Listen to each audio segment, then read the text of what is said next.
So I had some issues with the steering. I took it out for a little test drive and the steering wheel was wobbling pretty bad.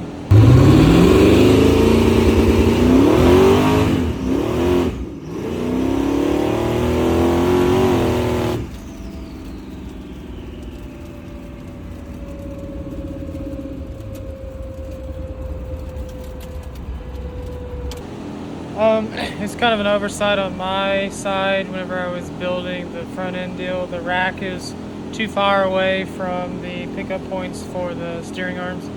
So the rack itself, the control arms, or tie rods, they're at a sharp angle. So in order to get that angle straight again, I'm having to design these arms, these are the stock ones. They are like 7 inches from center to center, something like that. Anyways, I made these and I've added 3 inches extra, tapered it in a little bit so it stays away from the wheel.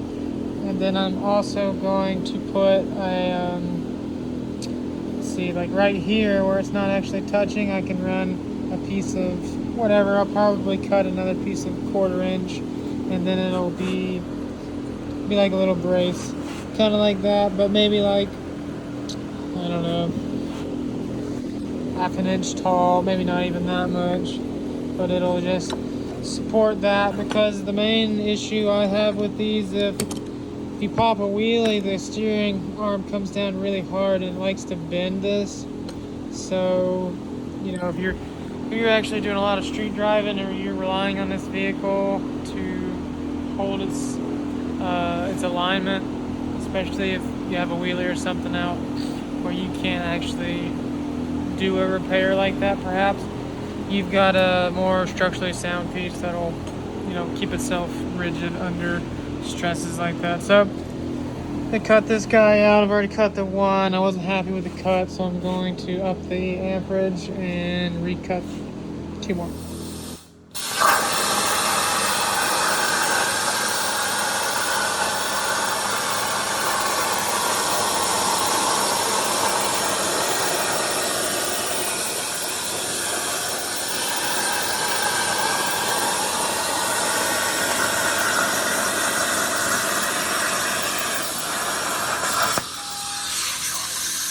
These are the little parts that I made these braces, a little bit of lightning holes, just something to help out. And I put a small break right here because this actually starts to taper off. It's not 90 degrees, so it'll go something like this. There's a left and a right, and I will just weld here and then do a little fillet weld down the center. Probably won't weld the whole thing, just maybe some staggers, and then wrap the ends. That'll be a nice little piece. The only issue I seem to have with the plasma, it's hard to tell, but these holes tend to cone by a couple thousandths, so maybe even closer to a 100th or a 1/2 100th, whatever. 30 thousandths, maybe something like that, coning, where this side is maybe, say it's supposed to be 1/2 inch. This side right here is 1/2 inch.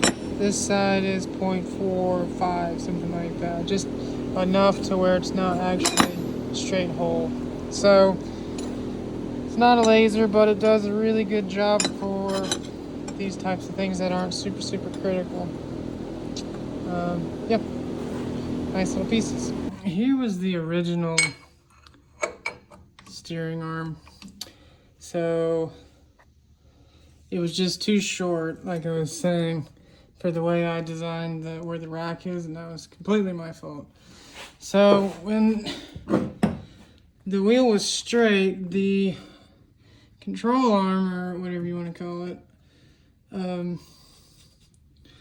look how far back it was. It's at a really aggressive angle. So what happens is, whenever you have any twist, it's not supposed to twist, but it's what happens. So it's got a little bit of twist in it. What it would do you start rocking this tire 1/16 to 1/8 of an inch, which would shake the crap out of the steering wheel, and it's just not safe.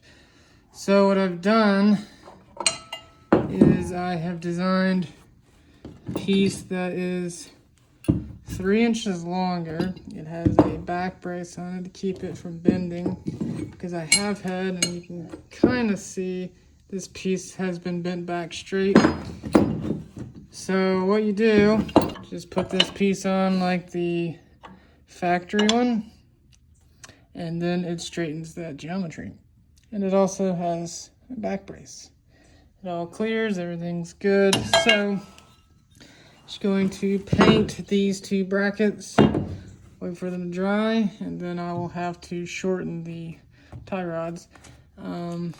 Running out of room, but that'll be much nicer. I have to realign this, just a tape measure alignment for the first time, and it was tracking straight. So I'll just I'll have like a little tow bar that I made, tape measure, then tow bar it, and then should be good enough. If it wants to start pulling or whatever, then I could take it to an alignment shop. But I've never aligned this through an alignment shop. I've always done it with a tape, honestly, and I've been 174 miles an hour, and it's been fine, so should be okay. Alright, we are back from the track.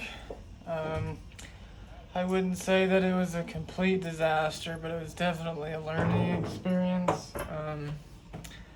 Had some issues with the steering.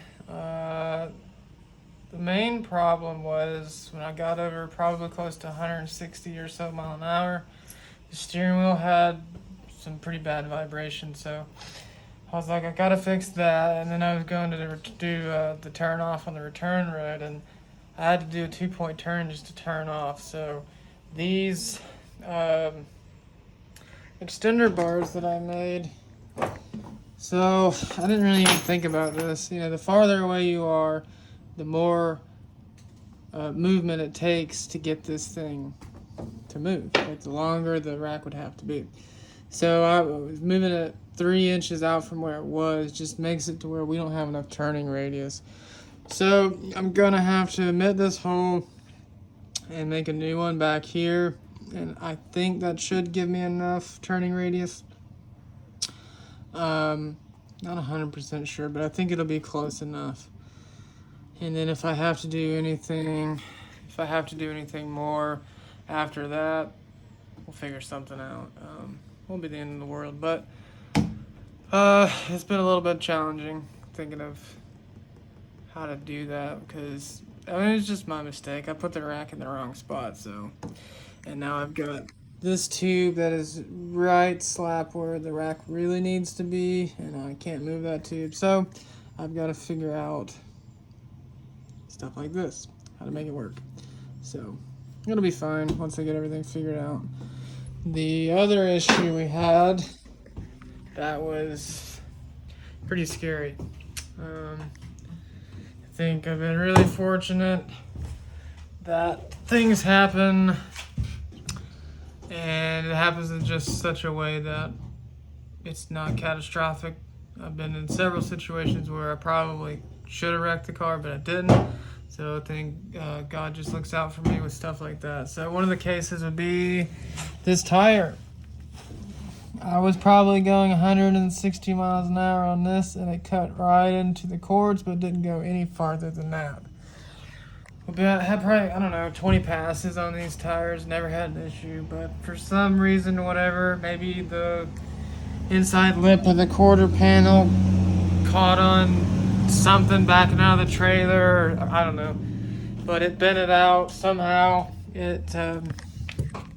I have it bent back now, but it was bent out here. Somehow the tire just had enough room to just grab it, and when that rubber grabs it, it just sucks it right in, and it literally cut it down, all the way down, straight to the cords. If it would have gone probably a 1/16 of an inch deeper, it would have popped the tire, and I probably would have been flipping. So that was the end of our night. I saw that somehow. I don't even know how I noticed it, but had the tune, like we were ready to go for a 7-second pass, and then kind of looked down and I was like, what the heck is that? So It's a short night for us, but definitely a good learning experience. So one of the things that I found with this steering rack, not really the rack, but more the connection for the rod ends. So it's able to go in there another 5/8 to 1/2 of an inch. But this, the little ball joint socket, won't allow it to go any farther in. And there's a little kit online that you can do like a Heim joint right here that'll allow a little bit more movement, but it's $400. So what I did was I made these little brackets, and it accepts a very hot. So this Heim joint will go in here, and then from there I'll take my adjustable tube and it'll go together, and it'll also, this one is not as big of a deal because it's a little wider, but this will actually slide all the way into the tube as far as it'll go, and from there you get almost one more full revolution of the steering wheel. So I think that and moving the mount holes for the pickup points on the little steering rack or the steering arms will help give it a little bit more ratio. I also went through here, put a shim behind what's on, let's see, back here there's a spring, and I put a shim in there that kind of holds the rod in tighter, so there's no more movement at all. It's nice and tight, so the steering shouldn't shimmy or shake. It was just a little bit, like, it would still move, like it would move together, but it was so loose for the first like quarter turn that if you hit a bump or whatever, the steering wheel starts shaking. So I didn't like that. So I wanted to make it like a little bit tighter, so kind of like you, when you're pointed, it's gonna stay there. It's not gonna really, I guess it won't really return to center on its own, but it also won't allow it to shake at all. So anywho, got that on there. That's welded. I've got one more to do over here. Just gotta run my little rod out and then weld that little piece. So what I did was I went to Tractor Supply and got a chain master link. This is a pretty substantial chain, and that's a nice little thick, probably 10 gauge, something like that.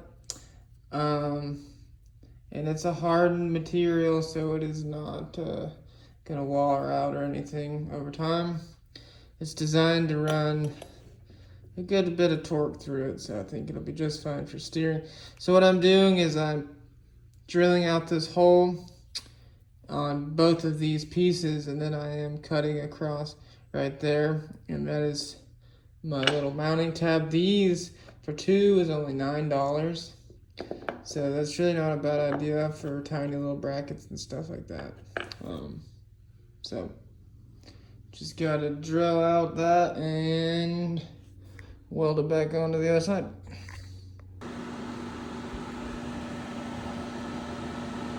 So here you can kind of see what I did. It's adjustable up and down, like it has movement up and down to go with the suspension. It also has back and forth movement.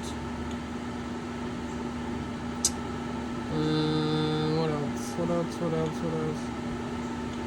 Seems like it's really nice and tight. I don't have any movement at all. The other side, I've got to make a longer bar than this. That side is like 10 and 5/8 inch long, so this is only like 5 inches or something. So I have to come up with another 2, but you can kind of see how it works there. So I'm gonna check and see how much actual steering this thing has. So top is straight. Let's go 1 full revolution, 2, and about 2 1/8.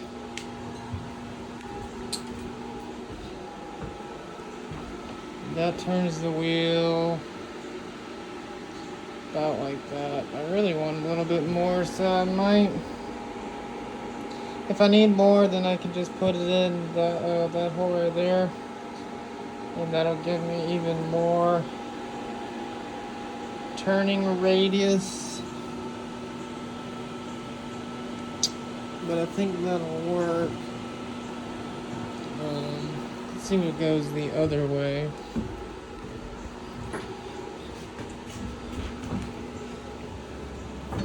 Alright, so here we're straight up and down. That's 1, 2. So that's about 2.5 to the right.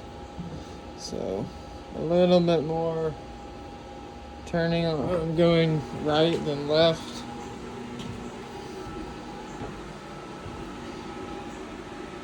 So probably still not enough, honestly.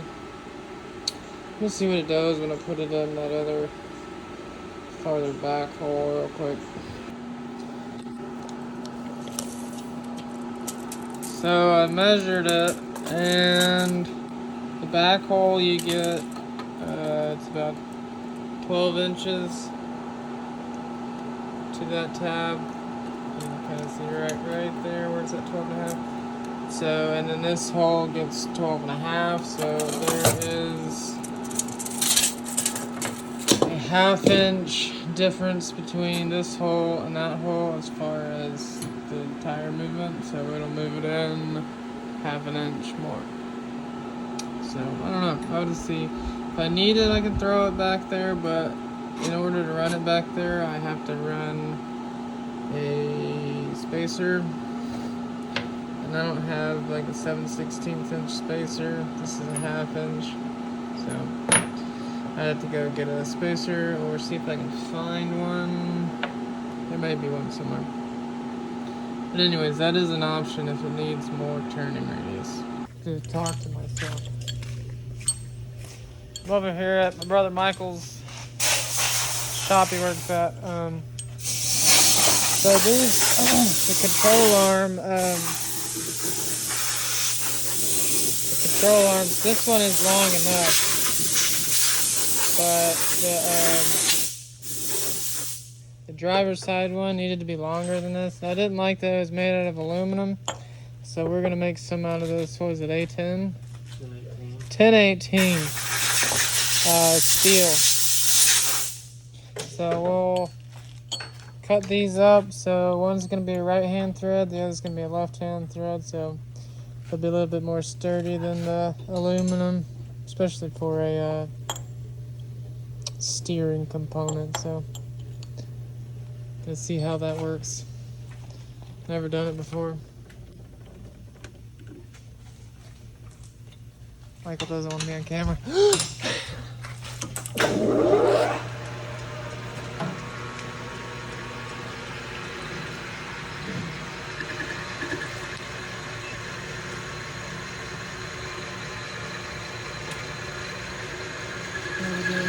Spacing up, and I'll put a center drill in and drill it, then tap it. It's pretty easy. I guess you know how deep these need to be cut. Yeah, pretty much. Put a nice little chamfer on there. Nice.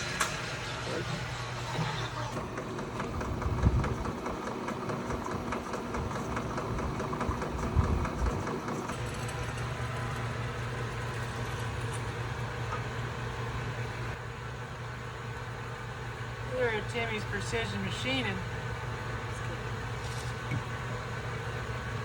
You're doing a good job on it. Mm-hmm.